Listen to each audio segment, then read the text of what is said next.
વડોદરામાં ભાજપ નવા ચહેરાઓને કરાવી શકે છે પોલિટિકલ ડેબ્યુ। વડોદરામાં એમએલએ શૈલેષ મહેતાના પુત્રને આપી શકે છે ટિકિટ। શૈલેષ મહેતાના પુત્ર ધ્રુમિલ મહેતાને વોર્ડ નંબર 15 માંથી ભાજપ ટિકિટ આપી શકે।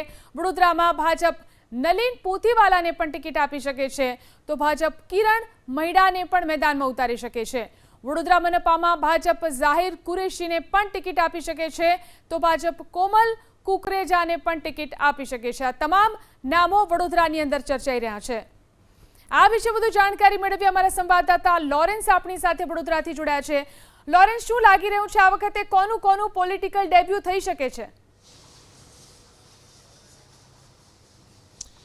ભારતીય જનતા પાર્ટીની વાત કરીએ તો નલિન પોથીવાલા જે વર્ષોથી આરએસએસ સાથે સંકળાયેલા છે, યુવા ચહેરો છે, અને જ્યારે પ્રધાનમંત્રી નરેન્દ્ર મોદી વડોદરા આવ્યા ત્યારે તેમના સ્વાગત માટે પણ તેઓ પહોંચ્યા હતા, એટલે સૌથી પહેલાં તેમનું નામ અહીંયા ચર્ચામાં છે। તો સાથે કિરણ મૈડા કે જે પ્રધાનમંત્રી નરેન્દ્ર મોદી જ્યારે 2014માં વડોદરાથી ફોર્મ ભર્યું તેમના ટેકેદાર હતા, પોતે ચાયની રેકડી ધરાવે છે અને વર્ષોથી ભારતીય જનતા પાર્ટી સાથે કનેક્ટેડ છે। સાથે ધ્રુમિલ મહેતાની વાત કરીએ તો તેઓ ભારતીય જનતા પાર્ટીના ધારાસભ્ય શૈલેષ મહેતા એટલે કે શૈલેષ સોટ્ટાના પુત્ર છે।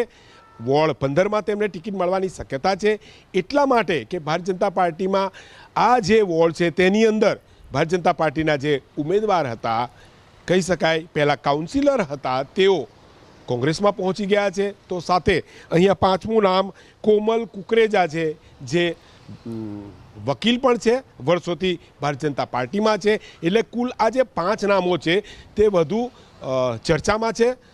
પ્રદેશ સુધી નામ પહોંચ્યા છે અને ક્યાંક ને ક્યાંક કારણો પણ બેસે છે કે તેમને અહીંયા જરૂર ટિકિટ મળી શકે। આ વખતે ભારતીય જનતા પાર્ટી યુવા ચહેરાઓને સ્થાન આપી રહી છે, ત્યારે વડોદરાથી આ 5 ચહેરા જોવા મળે તો નવાઈ નહીં, ક્યાંક ને ક્યાંક તેમની પણ અંદરખાને તૈયારીઓ જોવા મળી રહી છે। જી